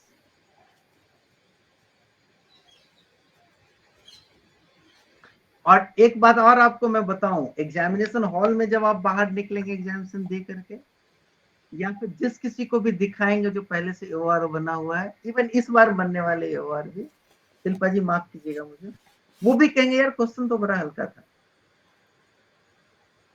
हर साल की ये कहानी है, जैसे ही बाहर निकलेंगे सब कहेंगे आपको, अरे क्वेश्चन तो बड़ा आसान था, इस बार तो सबसे आसान आंसर क्वेश्चन था। और वो इस तरीके से उस प्रोपोजिशन को जीते हैं कि यदि 350 रिजल्ट आ गया तो कहेंगे देखा क्वेश्चन आसान था इसलिए 350 रिजल्ट। हमारे समय में तो 100 से ज्यादा होते नहीं थे। अरे भाई आपके समय में पास ही नहीं कर पाते थे तो कहां से होगा? वो आपके समय का लिमिटेशन था और ये हमारे समय का चैलेंजेस है, और चैलेंजिंग तो हर समय में रहेगा, है या नहीं? क्वेश्चन आसान हो गया है ऐसा नहीं है, लोग परफॉर्म करने लगे। राजू जी एक बात बताऊं मैं आपको, यस मैम प्लीज। जब अब हमको हमारे साथ क्लास होती है ना मॉर्निंग की 1-1.5 घंटे की आपके साथ, तो ऐसा लगता है आप तो 100% करके आएंगे, हमको तो सब समझ में आएगी लेकिन 1-2 दिन जब आफ्टर टच हो जाता है पहाड़ लगता है, कहता पता नहीं होगा नहीं होगा। मैम आज I हमने don't know. उसी पॉइंट को टच किया है कि कैसे एक कैसे हम उस सारे पजल्स को सॉल्व करें, क्योंकि आप जरा देखिए जो आज हमने कन्वे और लर्न करने की कोशिश की है वो ये है कि appropriately and properly and completely, the word appropriately, the word properly and the word completely, understanding of questions के आर्ट को इवॉल्व किया है, राइट? और ये इस पे यदि हमने काम किया बहुत लेवल ऊपर का काम हो जाएगा, और बड़ा छोटा काम है लेकिन ये कंसिस्टेंट है। ठीक वैसा है जैसे गांधी जी ने कहा था कि झूठ नहीं बोलना और अहिंसा नहीं करना, दोनों लाइफ का इंटीग्रेटेड पार्ट है। कहीं ना कहीं आदमी करता ही है, स्लैप करता ही है, गुस्सा आता ही है, और झूठ आदमी बोलता है, ह्यूमन कैरेक्टर ये हिस्सा है। बट उनका मैसेज क्लियर था कि it should not be turn into unconscious habit. Right. मेरा कंसर्न ये है कि लीगल कंटेंट को रीड करने की एक रिस्पॉन्सिबल रीडिंग की हैबिट होनी चाहिए। Either you read the judgment, head notes, or legal part, or impugned judgment, or even the question paper. You need to be alert during reading this part. Responsibly read, मतलब even after the exam, before the exam, during sitting with the client, क्योंकि आप पकड़ लेंगे जितने भी trapping point है खट से पकड़ लेंगे। So this is another 2.5 अक्षर। आज संतोष जी को और अजय जी को ये लग रहा होगा अरे आर्टिकल 32 भी बहुत अच्छे से आता था, आर्टिकल 132 भी हमने आंसर क्यों नहीं दिया? नहीं मैम, मैंने ये AR अंतुले का लेक्चर मिस किया था और उस टाइम पर रिकॉर्डिंग नहीं हुई थी कहीं पर भी, तो इस वजह से ना मतलब I regret for that, but today I don't. Ma'am don't be regret, be happy. ये नहीं है, चलो it is good. But at least I have learn, मतलब एक था दिल में कि AR अंतुले का पढ़ा नहीं मैंने अपने आप से, बट हाँ will again recreate it. Now We will again discuss the AR Antule again. मैं सिर्फ और सिर्फ इस चीज पे एक ही चीज पे फोकस करना चाहता हूँ, अंडरलाइन पार्ट एक है और वो ये है कि क्वेश्चन पढ़ते समय हमको क्या करना है। Underline moral of the story, moral of the discussion ये है कि किसको कहते हैं प्रॉपर रीडिंग, और इसमें थोड़ी सी भी लापरवाही बिल्कुल वैसे है कि दूध में अमृत की तरह के बजाय थोड़ा पॉइजन मिल जाना। राइट समझे? सो ये बड़ा ही मैंने क्रूशियल जंक्चर मुझे दिखा after examining that answer see, then I decided कि नाउ सेंट्रल पार्ट में हम इसको तो पक्का रखेंगे और अब डिस्कस करेंगे। हमने कुछ डिस्कशन नहीं किया, लास्ट के डिस्कशन से बहुत ज्यादा कुछ भी नहीं बढ़ाया, वही जजमेंट था, वही 2 पार्ट था, बट परसेप्शन देखने का थोड़ा सा बदला है और प्रिसाइज पैन ऑफ परसेप्शन हुआ है। बिल्कुल प्रोफेशनल अप्रोच हमने देने की कोशिश की है और उसके इम्पोर्टेंस को रियलाइज कराने में मैं लगा पड़ा हूं। एंड यकीन मानिए जिस किसी ने भी ये रियलाइज कर लिया और इसकी हैबिट डेवलप कर ली, और वो थोड़ा और डिसिप्लिन्ड भी है, अनडिसिप्लिन्ड भी हो तब भी कोई फर्क नहीं पड़ता मेरी तरफ। फिर भी यदि वो डिसिप्लिन्ड हो, certainly they will get the rank. क्योंकि इसी चीज के साथ जब हम अब आगे अप्रोच करेंगे ना ईच एंड एवरी डिस्कशन में, इसको पैरामाउंट पे हम रखने जा रहे हैं।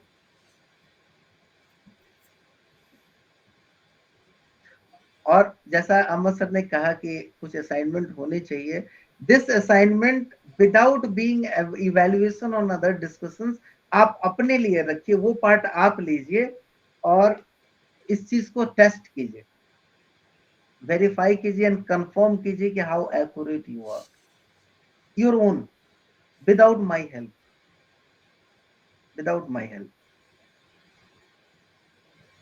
ये चीज आप करने में सक्सेसफुल हो गए ना, तो रास्ता भी दिखेगा, आंसर भी दिखेगा, क्योंकि यही चीज जजमेंट पढ़ते समय भी होगा।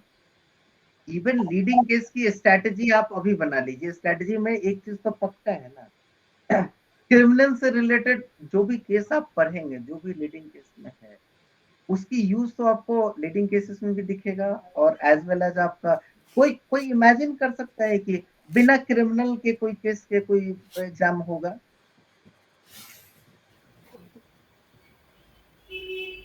एटलीस्ट 5 जजमेंट के आसपास हैं, एक तो कम से कम आना ही आना है। Then what's wrong into them? 5 करके एक क्वेश्चन 20 नंबर हम उधर इंश्योर कर रहे हैं, और साथ में उसका फायदा हम ड्राफ्टिंग में ले ही सकते हैं, नहीं? So my advice is this कि मैंने इस तरह से यदि आप सोचे तो आपको लगेगा कि क्रिमिनल वाले को एक जगह छांटो, उसको पहले करो, and that's how the strategy evolved and developed.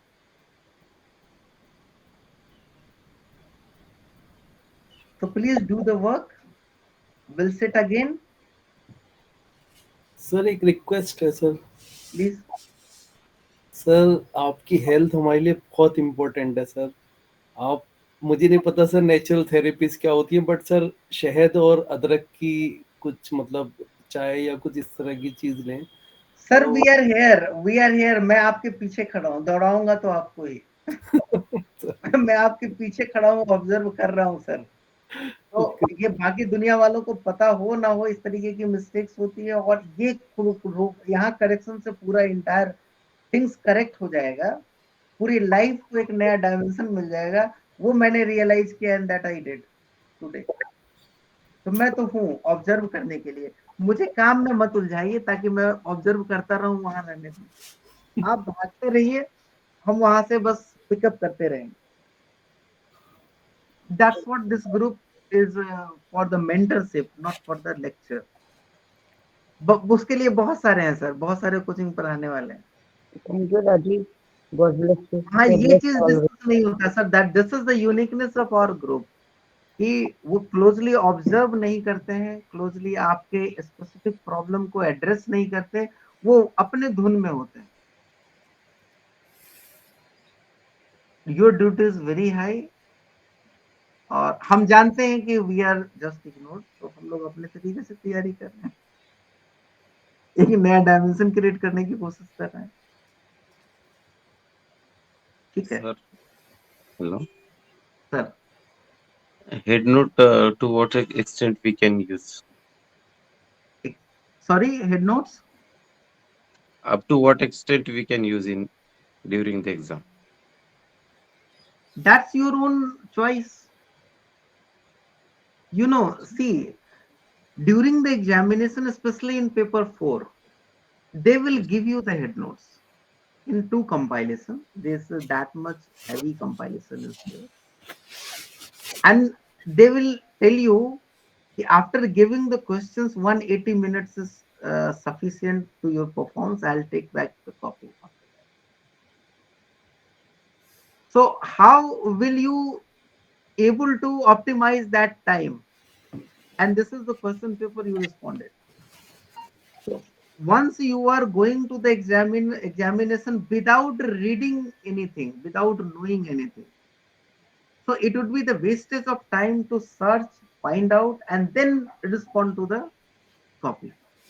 So better it, you have a concrete plan, to use that head notes during the examination optimally, right? Even though what I used, even though I understand the content, what is the Rupa Sukha Aura, where is that, and which ratio is inherited from which part, I never remember. But once this is required, who was the author, how many judges was there, what is the cause title, I never remember. But all these are written during the examination, picked up from that head notes only, if required. So all the stuff regarding memorization, you left on that part. You understand, feel relaxed, don't take bother of all the, unnecessary, less necessary, sorry, unnecessary is not good. So all about depend on your planning. If you want to memorize the everything, pressurize your brain, that you don't want to touch it, you can do, then you do this, do this, depend on everyone's capability and habit. I guess I am able to clear your doubt. Sir एक छोटी सी और query थी. Ultimately we can say it must be certain strategy, and a strategy must be specific for a specific person because of their best habits, best part incorporated into them. What I said, I have a limitation, I cannot memorize, right? But someone are able to memorize it, then they cannot consult even though. So their consultation time with the head notes would be minimal. If something is skipping, they flagged it up and find out, and then start writing. So most of that time they can waste into the writing. Sir, my habit is confined to the accuracy throughout since my childhood, but I am totally afraid with the speed. It is my limitation. But I had seen so many talented kids or fellows who are master in both. So everyone has to realize their own limitation, strong and weakness, and accordingly develop the strategy which would be optimal, effective for them. Now, I guess I'm sufficiently cleared your doubt or answered your question. Yes. Sir. Sir एक छोटी सी एक clarity चाहिए थी. Sir somebody told me that if जैसे हम जब answer लिखते हैं उसमें अगर से हम अपना पॉइंट ऑफ व्यू भी लिखते हैं तो एग्जामिनर जो है उसका थोड़ा सा आपको वेटेज देता है, कुछ इस तरह का होता है सर क्या? सर मैं आपको स्ट्रिक्टली प्रोहिबिट करूंगा कि इतना सारा स्कोप नहीं होता कि आप अपना पॉइंट ऑफ व्यू लिखें. आप अपना पॉइंट ऑफ व्यू के बजाय अपने वर्ड्स में लिखें, ये अलग चीज. अभी 32 को हमने दो पार्ट देखा, पूरा 32 देखा, जजेस का लैंग्वेज देखा. It is not his point of view, it is the same thing in his language. Am I right or wrong? And these are the different things. I understand, sir. So अपना view unless until asked आप नहीं लिखें, ये मेरा ये है. और एक बात और भी है जो अभी हमने बतलाया था थोड़ी देर पहले, लक्ष्मण रेखा की बात जहां से शुरू हुई थी. निश्चित रूप से आप एक्स्ट्रा अपना व्यूज देने के चक्कर में, क्योंकि your views is not judicially examined view.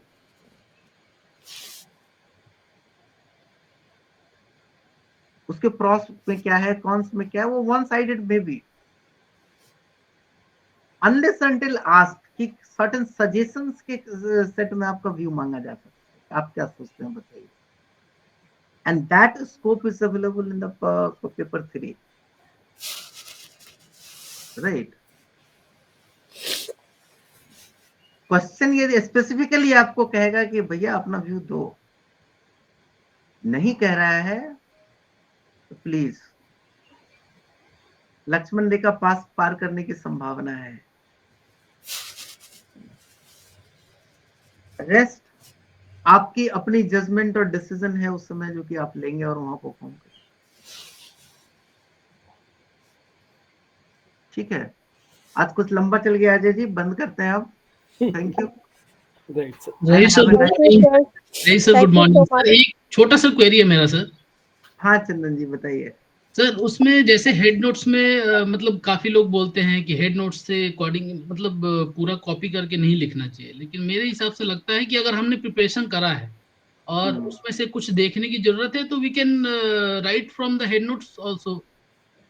मैंने अभी अभी रूपा शो का हुर्रा वाले में, आप उस समय आए थे या नहीं मैंने नोटिस नहीं आई वाज किया, देयर सर बट लेटली उसमें जॉइंड। आर्टिकल 32 पढ़ा था, आर्टिकल 32 पढ़ा था और उसके बाद एक पैराग्राफ पढ़ा। Yes sir.